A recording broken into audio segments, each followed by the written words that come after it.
जय हिंद दोस्तों, आपके अपने YouTube चैनल राज सर ऑफिशियल पर आपका स्वागत है। जैसे कि दोस्तों हमारी जो क्लास चल रही थी, क्लास चल रहा था हमारा पासा, ठीक है, डाइस, इसकी 2 क्लासेस हो चुकी थी, आज तीसरी क्लास है, ठीक है दोस्तों। और काफ़ी अच्छा रिस्पांस रहा, काफ़ी लोगों ने क्लास को देखा, ठीक है। और आज मैं उसी क्लास को आगे कंटिन्यू करते हुए चलते हैं दोस्तों, ठीक है। जैसा कि एक बार आप लोगों को रिवीजन करवा देता हूं, पासा कितने प्रकार के होते हैं, साधारण पासा और मानक पासा, ठीक है। साधारण पासा कौन सा पासा होता है? साधारण पासा वो पासा होता है कि जो सतह उसकी दिखाई हमको दे रही हैं, उन सतहों का योग अगर 7 होता है तो पासा क्या होता है? साधारण पासा होता है।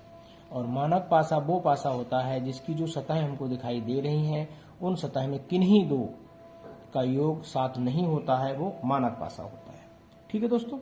तो इनके दोनों को ही जो करने के कॉन्सेप्ट थे वो मैंने आपको बताए थे कि किस तरह से किस अंक के विपरीत पूछा जाता है, कौन सा अंक होगा और किस तरह से निकालते हैं, ठीक है। तो इसको करने के लिए हमारी जो वीडियो है पीछे की, उन वीडियो को आप देखें। मैंने सिस्टमेटिक ढंग से वीडियो बनाई हुई है। पहले आप वीडियो 1 को देखिए, इसके बाद 2 को देखिए, इसके बाद 3 को देखिए, बेसिक से लेके, और मैंने आगे जो भी मॉडरेट क्वेश्चन बन सकते हैं और जो क्वेश्चन कॉमन क्वेश्चन जो ज़्यादातर आते हैं, ठीक है, परीक्षा उपयोगी जो जितने भी कॉम्पिटिटिव एग्जाम हैं उनमें जो क्वेश्चन आते हैं उनको मैंने लिया है, ठीक। और सारे वो क्वेश्चन हैं जो पिछले परीक्षाओं में आए हुए हैं और यही क्वेश्चन कॉमन ज़्यादातर पूछे जाते हैं, ठीक है दोस्तों।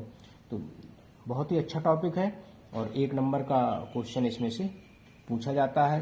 पीछे भी जो पुलिस की परीक्षा हुई थी उसमें भी पूछा गया था, हर एक एग्जाम में, चाहे एसएससी की हो, ठीक है दोस्तों। तो अब हम चलते हैं क्वेश्चन की तरफ, ठीक है। ये देखो, हमने ये पासा आपके सामने 2 पासे बनाए हुए हैं। पासे की शेप के ऊपर मत जाना, कि ठीक है ना, तुम्हें क्वेश्चन समझने से मतलब है, क्यों इससे मतलब नहीं है कि पासे किस तरह के बनाए हैं, ठीक है दोस्तों। क्योंकि मैं आर्ट का स्टूडेंट नहीं, मैं मैथ का हूँ, तो मैथ वालों की जो है कभी भी आर्ट अच्छी नहीं होती है, उनका पेन जिधर घूम जाता है वो उधर ही वो शेप बन जाती है, ठीक है। इसीलिए राइटिंग अच्छी नहीं होती है कभी भी, मैथ्स के स्टूडेंट की राइटिंग कभी भी अच्छी नहीं होती है। एक आध कोई होगा ऑप्शनल केस जिसकी राइटिंग अच्छी हो, तो मैथ्स के स्टूडेंट की राइटिंग अच्छी नहीं होती, क्योंकि मैथ्स वाले तो कभी भी कुछ भी कहीं भी बनाते रहते हैं, कभी इधर मार दिया, इधर मार दिया, उधर 1 लिख दिया, इधर 2 लिख दिया, उधर 3 लिख दिया, ठीक है। तो इसलिए पासे के ऊपर मत जाना, आप सिर्फ क्वेश्चन को समझने की कोशिश करना, ठीक है। देखो, मैंने एक पासे में ये जो एक एरो घुमा के जो बनाया हुआ है, जो आप लोगों ने देखा होगा, जो कभी कभी रोड पे जो सिंबल लगे होते हैं उनमें भी इस टाइप का ये एरो होता है। ये एरो ये सिद्ध करता है, ये एरो ये बताता है क्लॉकवाइज। क्लॉकवाइज का मतलब होता है घड़ी की दिशा, घड़ी जिस तरफ चलती है, जिस तरह से घड़ी की सुइयां चलती हैं उसी तरह से चलना है, ठीक है।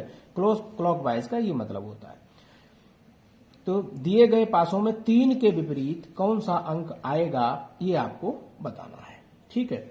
अब दोनों पासों में कौन सा अंक कॉमन है, पहले हम कॉमन अंक को पहले ले लेते हैं, ठीक है। इन दोनों पासों में 1 कॉमन है, ठीक है। क्या कॉमन है? 1 देखो, यहां भी है, 1 यहां पे भी है, 1 कॉमन है।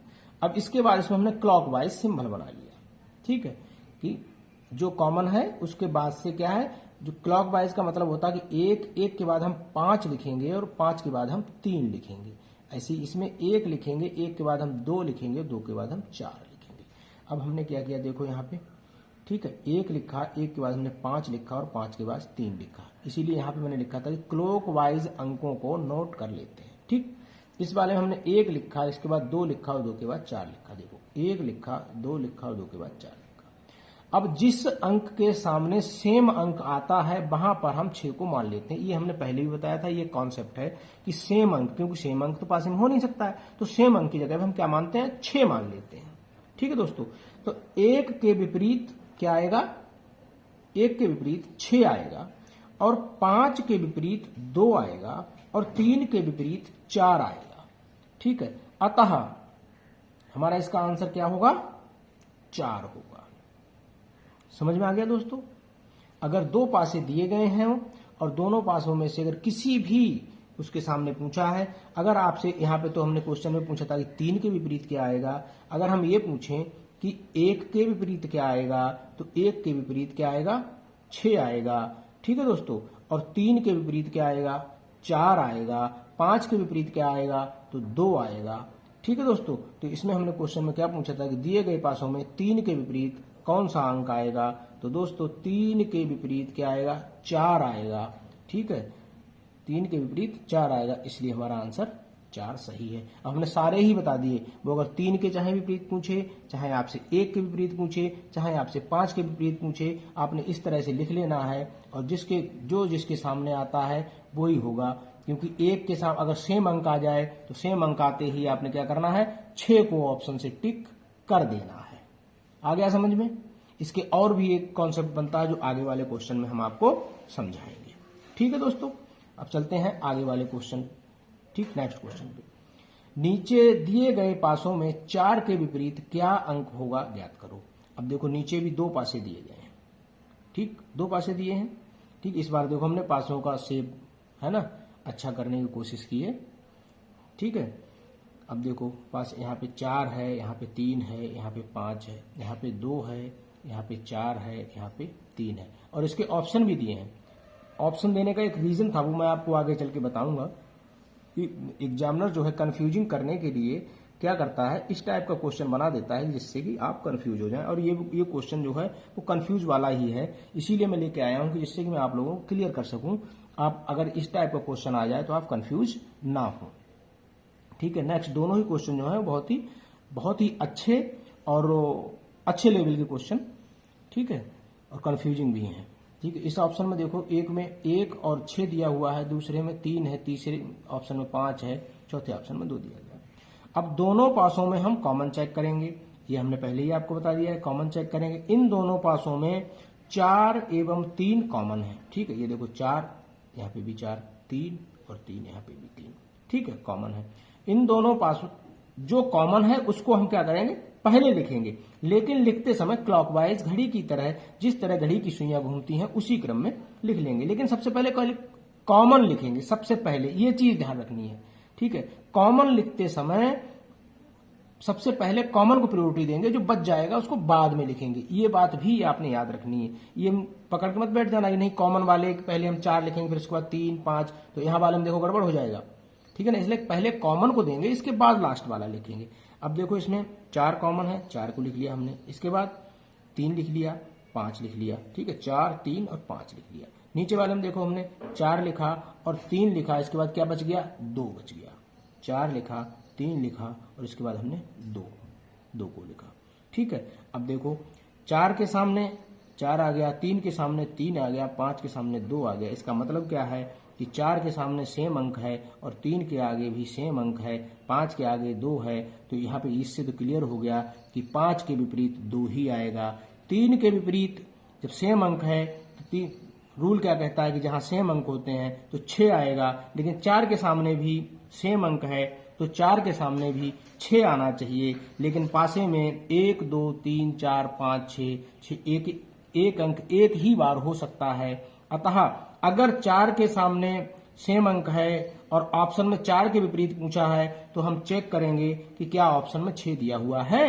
अगर 6 दिया हुआ है तो उस ऑप्शन को हम टिक करेंगे, और अगर नहीं दिया हुआ है तो उसमें 1 और 6 दिया हुआ है तो हम 1 और 6 के ऑप्शन को टिक करेंगे, क्योंकि हमारे 5 के सामने 2 होगा, ये तो क्लियर हो गया।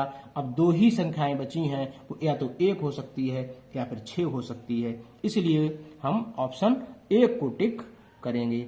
ठीक है दोस्तों, तो अगर समझ में ना आया हो तो बार बार इस वीडियो को आप देखना, और इस कॉन्सेप्ट को कि अगर 2 सेम आते हैं और उस समय हम किसको चेक करेंगे, ऑप्शन को चेक करेंगे। ठीक है, 4 के विपरीत पूछा गया है तो जब भी कोई सेम अंक सामने होता है तो हम क्या 6 माना जाता है, जो कि हमने आपको पहले ही बता दिया है। लेकिन इस क्वेश्चन में सेम अंक 4 के सामने भी आ रहा है और 3 के सामने भी आ रहा है, इसलिए पासे में 6 या तो 4 के विपरीत होगा या फिर 3 के विपरीत होगा। तो बिल्कुल बात सही है। अब ऑप्शन में अगर हमने क्लियर बता दिया आपको कि ऑप्शन में 6 है तो पहले 6 लगाएंगे, और अगर 1 और 6 है ना, तो हम 1 और 6 को लगाएंगे। अगर दोनों ही संख्याएं लिखी हुई हैं तो उसमें यह लिखा होगा कि 1 और 2 दोनों सही हैं। ठीक है, तो उस ऑप्शन को लगाएंगे। उस समय 1 और 6 को नहीं लगाएंगे, जिसमें यह लिखा होगा कि 1 है ना, ऑप्शन फर्स्ट और ऑप्शन जो 6 वाला होगा दोनों ही ऑप्शन सही है तो उस ऑप्शन को लगाएंगे। इस बात को आप लोग बिल्कुल एकदम अपने ध्यान से अपने दिमाग में सेट कर लेना। ठीक है, ठीक है दोस्तों, बिल्कुल कोई घबराने वाली बात नहीं है। कंफ्यूजिंग करने के लिए इस टाइप के एग्जामिनर क्वेश्चन दे देता है। ठीक है, लेकिन उसमें क्या है, आपने ऑप्शन से पहचान लेना है और ये ध्यान रखना है कि दोनों तरफ 6 नहीं हो सकता है। अगर 4 की तरफ 6 है तो 3 की तरफ 1 होगा। ठीक है, इसलिए मैंने इसको आपको क्लियर कर दिया कि ऑप्शन से चेक करना, और ऑप्शन में इस टाइप के ही कंफ्यूजिंग दिए हुए होंगे। ठीक, चलो हम इसी को लेते हुए अब हम आगे चलते हैं। अर्थात ऑप्शन को चेक करेंगे और ऑप्शन में यदि 6 है तो 6 को टिक करेंगे, यदि ऑप्शन में 1 और 6 है तो 1 और 6 वाले ऑप्शन को टिक करेंगे। ठीक, अब नेक्स्ट क्वेश्चन की तरफ दोस्तों बढ़ते हैं। देखो, नीचे हमने 3 पासे दिए हैं और दिए गए पासे में 3 के विपरीत क्या अंक आएगा, ये आपसे पूछा है। अब इसमें देखो, ऑप्शन में पहले ऑप्शन में 2 है, दूसरे ऑप्शन में 4 है, तीसरे ऑप्शन में 6 है और पांचवें ऑप्शन में 5 है। ठीक है, बहुत ही अच्छा क्वेश्चन है और इसमें 3 पासे दिए हुए हैं। अब हम तीनों पासों को आपस में रिलेट करके देखेंगे कि किस पासे के विपरीत कौन सा अंक आएगा। बहुत अच्छा क्वेश्चन है, ठीक है ना, और सिंपल भी है। ठीक है, थोड़ा सा आप लोग वीडियो 1 को देखो, 2 को देखो, 3 को देखो, और देखते ही आपको क्वेश्चन करने लगोगे। ठीक है, चलो हम इस क्वेश्चन की तरफ बढ़ते हैं। तीनों पासों में से किन्हीं 2 पासों में एक दूसरे के साथ कॉमन चेक करेंगे। रिलेशन जो है किन्हीं 2 को, है ना, तीनों में नहीं, मतलब किन्हीं 2 को कर लेंगे, लेकिन आंसर सबका सेम आएगा। चाहे 1 और 2 को रिलेट कर लीजिए आप, चाहे 2 और 3 को रिलेट कर लीजिए, चाहे 1 और 3 को रिलेट कर लीजिए, चाहे 2 और 3 को कर लीजिए, चाहे 3 और 2 को रिलेट कर लीजिए। रिलेशन किसी का भी आप बना लो, लेकिन आंसर जो है वो सबका सेम आएगा। तीनों ही को आपस में रिलेट करके और इसको आपको हम समझाएंगे। ठीक है, पहले हम क्या है, पहले 2 पासे लेते हैं, 1 और 2 को लेते हैं। 1 और 2 को हमने लिया।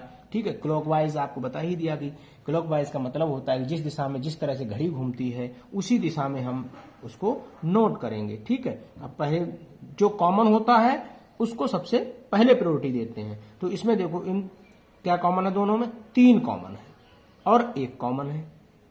ठीक है, और 3 के विपरीत पूछा है, जिसको पूछा है उसको सबसे पहले लिखेंगे। सबसे पहले हमने 3 को लिख लिया, 3 को लिखा, 3 के बाद क्लॉकवाइज में क्या आएगा, 1 आएगा, 1 लिख लिया, बचा क्या, 2 को लिख लिया मैंने। अब इस वाले में मैंने क्या किया, पहले 3 को लिखा, 3 को लिख लिया, इसके बाद फिर 1 कॉमन है, 1 को लिख लिया, बचा क्या, 5 को लिख लिया। कॉमन वालों को पहले लिखते हैं। ठीक है, किसको पहले लिखते हैं, कॉमन वालों को पहले लिखते हैं, इसके बाद जो बचता है उसको बाद में लिखते हैं। ये चीज आप बिल्कुल ध्यान रखना। ये मत कहना सर उस समय आपने क्लॉकवाइज बताया तो 3 5 1 होना चाहिए था। कॉमन वालों को पहले लिखते हैं, जो पूछा जाता है उसको पहले लिखते हैं। ठीक है, कि जिसके विपरीत 3, तो ये चीज याद रखना, कॉमन वालों को पहले लिखते हैं। बार बार मैं इसीलिए कह रहा हूं कि आप लोग ये ना कहो कि नहीं कि सर ये कैसे हो गया। देखो, 3 लिखा मैंने, 1 लिखा, 2 लिखा, 3 लिखा, 1 लिखा और 5 लिखा। ठीक, इससे यहां से ये कंफर्म होता है कि 3 के सामने सेम अंक है, 1 के सामने भी सेम अंक है। ठीक, और 2 के सामने 5 है, अर्थात 2 के विपरीत क्या आएगा, 5 आएगा। अब हमने पूछा किसके विपरीत है, 3 के विपरीत पूछा है। चलो हम आगे, यहां से तो देखो ये कंफर्म हो गया कि यहां से दोनों, अगर इसके भी 6 है तो इसके भी 6 है ना। अब हम ऑप्शन को देखेंगे कि ऑप्शन में क्या दिया हुआ है। ठीक है ना, अगर 6 दिया हुआ है तो हम 6 को टिक कर देंगे। ठीक है दोस्तों, अब दूसरे वालों दोनों को लेके चलते हैं हम, दूसरे और तीसरे को। अब दूसरे और तीसरे में भी हम नोट कर लेते हैं। देखो, 3 कॉमन वाले को पहले लिख लिया, इसके बाद क्लॉकवाइज चले, 3 5 1, है ना। अब दूसरे वाले में चलते हैं, दूसरे वाले में देखो क्या कॉमन को पहले लिखा तो 3 2 और बच गया 4। अब 3 के सामने यहां भी देखो सेम अंक आ गया। ठीक है, 5 के सामने 2 होगा, 1 के सामने 4 है तो 1 के विपरीत 4 होगा। ठीक है दोस्तों, यहां से भी देखो 3 के विपरीत क्या आएगा, 6 आएगा। ठीक है, क्योंकि सेम संख्या आ रही है। अब हम चलते हैं आगे, किसको करते हैं रिलेट, 1 और 3 को करते हैं, इसको और इसको रिलेट करते हैं आपस में। ठीक है, इन दोनों को लेके किसके विपरीत में क्या आएगा इसको हम चेक करते हैं। चलो दोस्तों, तो यहाँ पे हमने लिखा 3 और 3 के बाद 1, 1 के बाद 2, और इसको इधर हम चलते हैं, 3 कॉमन है, 3 के बाद 2 बच गया 4। तो यहाँ पे भी देखो 3 के सामने 3 आ गया, 1 के सामने 2 आ गया, 2 के सामने 4 आ गया, अर्थात तीनों ही कंडीशन में 3 के सामने सेम अंक आ रहा है, अर्थात क्या आएगा, जब सेम अंक है तो आंसर हमारा क्या होगा, 6 होगा। ठीक है दोस्तों, और ऑप्शन में भी देखो 6 दिया हुआ है। अब यहाँ पे 1 के सामने 1 है, जब यहाँ पे 6 कन्फर्म हो गया तो यहाँ पे 1 के सामने 1 है तो इसका 1 आएगा। ठीक है दोस्तों, और 2 के सामने 5 है तो 2 के विपरीत 5 आएगा, 5 के विपरीत 2 है तो 2 आएगा, 1 के विपरीत 4 है तो 4 आएगा। ठीक है, इस तरह से हम निकाल लेते हैं। ठीक है दोस्तों, तो पासे की ये हमारी 3 वीडियो थी और तीनों वीडियो से पासे का क्वेश्चन कोई भी आएगा तो आपसे हो जाएगा। अब एक वीडियो हम लास्ट लेके आएंगे जिसमें एक होता है क्लोज पासा और एक होता है ओपन पासा। ठीक है, ये जो हमने पढ़ाया ये क्लोज पासा था। ओपन पासे की हम शायद 1 या 2 वीडियो जो है लेके आएंगे।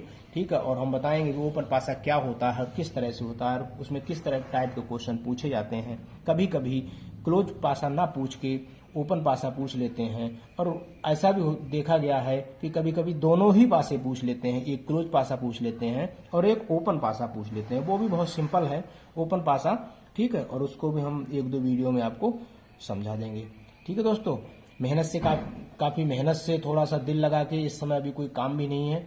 ठीक है, और गर्मी ज़्यादा है, थोड़ा सा टाइम निकाल के धीरे धीरे वीडियो देखते रहिए, अपनी रेगुलर प्रैक्टिस करते रहिए, और जल्द ही आपका यूपी पुलिस का शायद पेपर जो है हो सकता है कि जुलाई में हो जाए या जुलाई के बाद हो जाए। और आरपीएफ का जिन लोगों ने फार्म डाला वो बहुत ही लकी हैं, जिन लोगों ने फार्म डाला बहुत ही लकी हैं, क्योंकि इस बार फार्म बहुत कम पड़ पाए हैं। ज़्यादातर लोग ये सोचते हैं लास्ट के दिनों में फार्म डालेंगे, और लास्ट के 2 दिन साइट जो थी रेलवे की वो बिजी होने की वजह से, ओवरलोड होने की वजह से वो नहीं चल पाई और लोगों के फार्म नहीं पड़ पाई।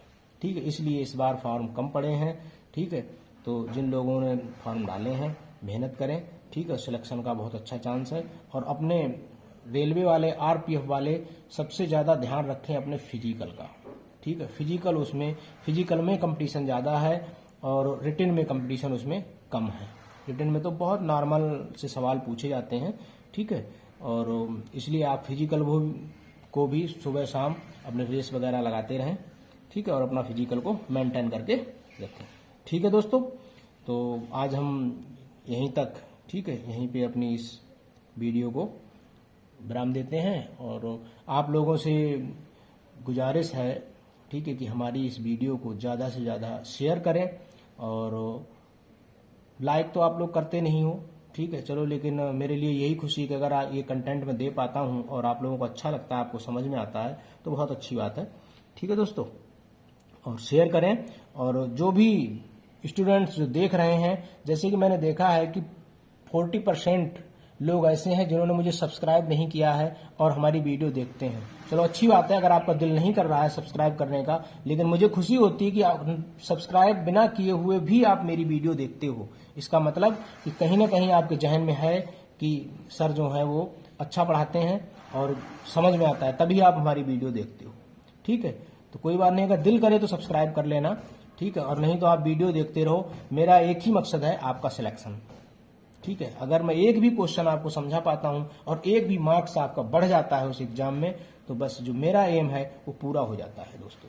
ठीक है, कहते हैं कि शिक्षा जो है जितनी आप बांटोगे उतनी बढ़ेगी, तो हम इसी पर्पज को लेते हुए हम जो मुझे आता है वो मैं चाहता हूं कि सबको आना चाहिए और उसको मैं बांटना चाहता हूं दोस्तों। ठीक है, इसीलिए मैं, और मेरा कोई ध्येय नहीं है। ठीक है, ओके दोस्तों, थैंक यू, जय हिंद।